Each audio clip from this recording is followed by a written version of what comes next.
Pacific ocean हमारी सोच से भी काफी बड़ा है। चिली के इस साहिलीले समुद्र में अगर पैसिफिक ओशन में अर्थ के आर पार सुराग किया जाए तब भी वो सुराग अर्थ के दूसरी साइड पर पैसिफिक ओशन में ही निकलेगा। फैक्टो फर्मा के वीडियोज में एक बार फिर से स्वागत है। दोस्तों, दुनिया में टोटल 5 ओशंस पाए जाते हैं। इन 5 ओशन में सबसे बड़ा पैसिफिक ओशन है और ये टोटल 165 मिलियन स्क्वायर किलोमीटर के एरिया पर फैला हुआ है। आपको ये बात जानकर हैरानी होगी कि हमारी दुनिया के टोटल लैंड यानी मिट्टी वाला हिस्सा 148 मिलियन स्क्वायर किलोमीटर में फैला हुआ है। इसका मतलब ये है कि अगर 4 ओशंस को हटाकर सिर्फ पैसिफिक ओशन की बात की जाए तो वो अकेला ही पूरी दुनिया के तमाम पहाड़ों, रेगिस्तान, जंगलात और आइलैंड से भी काफी बड़ा है। इस ओशन में चंद आइलैंड है और वो भी इतने छोटे हैं कि इस आलीशान समुद्र के मुकाबले में एक डॉट के बराबर दिखते हैं। और सोने पे सुहागा, ये वो आइलैंड है जिनमें ज्यादातर पर आज तक कोई इंसान कदम तक नहीं रखा है।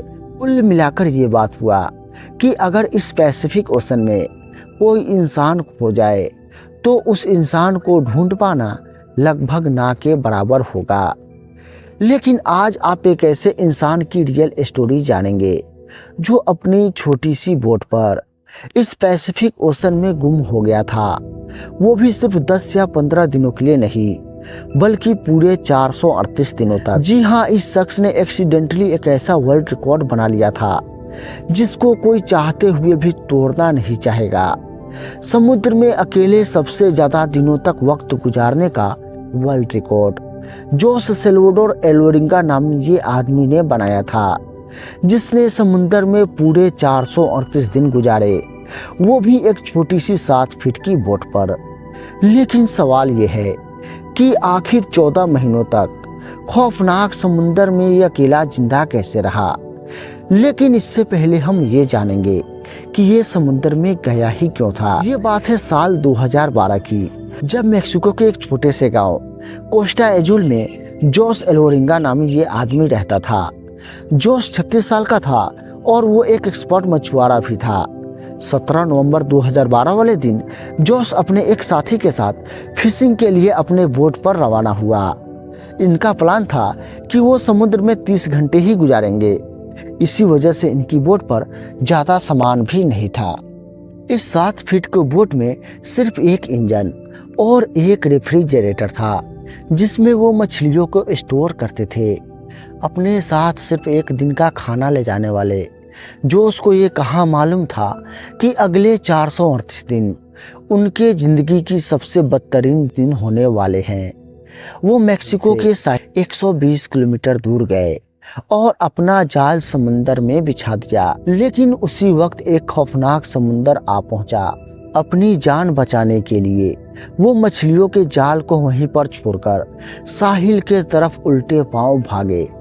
वो 6 घंटे बोट को काफी तेज भगाते हुए सुबह के 7 बजे साहिल से केवल 20 किलोमीटर दूर थे और उनको अपना गांव भी नजर आ रहा था। वे लोग उस तूफान को तो काफी पीछे छोड़ आए थे, लेकिन अब उनकी किस्मत ने उनका साथ छोड़ दिया। साहिल, जी हाँ, अपने बॉस का जवाब का वेट करते करते रेडियो की बैटरी डाउन हो गई। अब इन दोनों मछुआरों का बाहरी दुनिया से कांटेक्ट खत्म हो चुका था।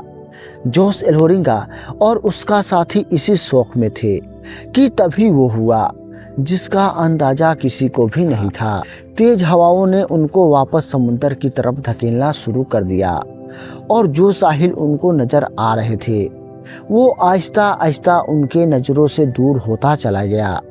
उनके बॉस ने एक सर्च पार्टी भी बनाई थी और पैसिफिक ओशन में उनको ढूंढा भी, लेकिन अब बहुत देर हो चुकी थी क्योंकि जैसे जैसे दिन गुजरते जा रहे थे वैसे वैसे जोस और उसके साथी का बचना मुश्किल समझा जा रहा था।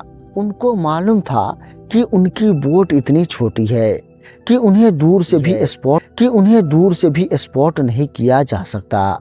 न ही उनके पास फ्लेयर गन थी और ना ही आग लगाकर वो धुएं से सिग्नल दे सकते थे। यानी कि जोश और उनके साथी अच्छी तरह से महसूस कर चुका था कि उनके बचने के चांसेस अब 1% से भी कम है।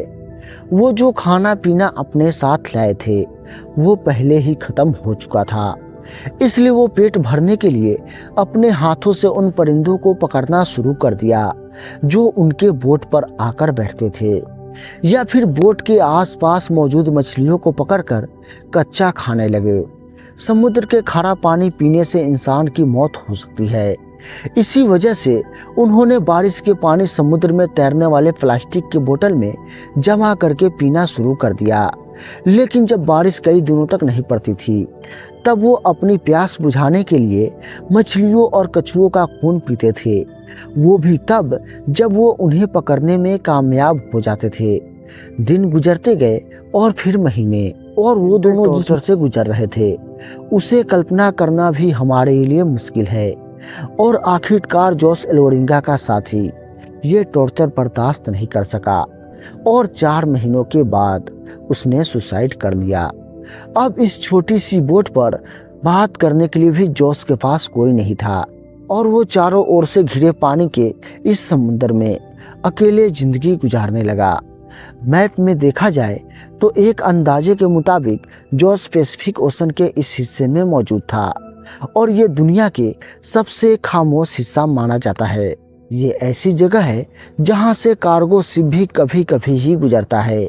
मेक्सिको के साहिल को छोड़े 6 महीने से भी ज्यादा हो चुका था और इस दौरान जोश ने अपने साथी को भी खो दिया था और इसी वजह से वो अब काफी ज्यादा फ्रस्ट्रेट भी रहने लगा था। एक दिन जोश दूर समुद्र में एक कार्गो शिप देखा। 6 महीने बाद उसमें पहली बार फिर से जिंदा रहने की हिम्मत जागी। जोश ने कार्गो शिप की तरफ हर तरह से इशारे किए, लेकिन बदकिस्मती से शिप के क्रू को ये छोटी सी बोट नजर नहीं आई और देखते ही देखते उसके जिंदा रहने की उम्मीद पर बार फिर से पानी फिर गया। आप इमेजिन करें कि आप समुद्र के बीचों बीच एक एक दिन मौत से लड़ने के बाद आखिरकार जब जान बचाने का आसरा मिले और वो भी इग्नोर करके चला जाए तो कैसा महसूस होगा।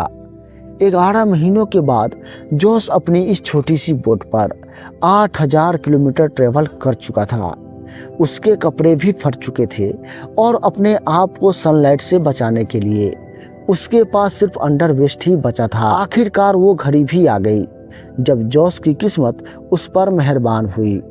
30 जनवरी 2014 को, यानी पूरे 14 महीनों के बाद जोश ने आसपास पानी में नारियल तैरते हुए देखा। अब वो समझ चुका था कि कोई आइलैंड करीब आ चुका है जहां लगे नारियल पेड़ों से टूटकर पानी में तैर रहे हैं। थोड़ी देर बाद उसे सच में एक आइलैंड नजर आने लगा। उसको डर था कि ये आइलैंड भी उससे कहीं मिस ना हो जाए, इसी वजह से वो पानी में कूद गया और स्विम करके आइलैंड पे पहुंच गया। पिछले 14 महीनों में जोश ने पहली बार किसी जमीन पर कदम रखा था और जब वो आइलैंड पे पहुंचा तो उसको एक छोटा सा बीच हाउस दिखाई दिया जिसमें वहां के लोकल मौजूद थे। पिछले 438 दिनों में जोश का पहली बार किसी इंसान से कांटेक्ट हुआ था। ये आइलैंड मार्शल आइलैंड का एक रिमोट आइलैंड था जिसको इबोन एटोल कहा जाता है और ये आइलैंड जोश के स्टार्टिंग पॉइंट से 11,000 किलोमीटर दूर था। ये भी जोश की किस्मत थी कि वो समुद्र में एक छोटे से डॉट के बराबर आइलैंड पे पहुंच गया था। अगर ये आइलैंड भी मिस हो जाती तो उसका अगला स्टॉप फिलीपींस में होता, जो इस आइलैंड से भी 5000 किलोमीटर दूर है। वहां से जोश को अपने घर वापस भेज दिया गया, लेकिन यहाँ उसको एक और मुसीबत ने घेर लिया। जी हाँ, यहाँ पहुँचने पे जोश ने एक 438 डेज नाम से बुक पब्लिश की, लेकिन जोश पर अपने ही साथी का मारने का आरोप लगाकर उस पर केस कर दिया गया। वही साथी जिसने जोश के मुताबिक सुसाइड किया था। उम्मीद है कि फैक्टो फार्मा की ये वीडियो भी भरपूर लाइक और शेयर करेंगे। आप लोगों के प्यार भरे कमेंट का बेहद शुक्रिया। मिलते हैं फिर किसी शानदार वीडियो में।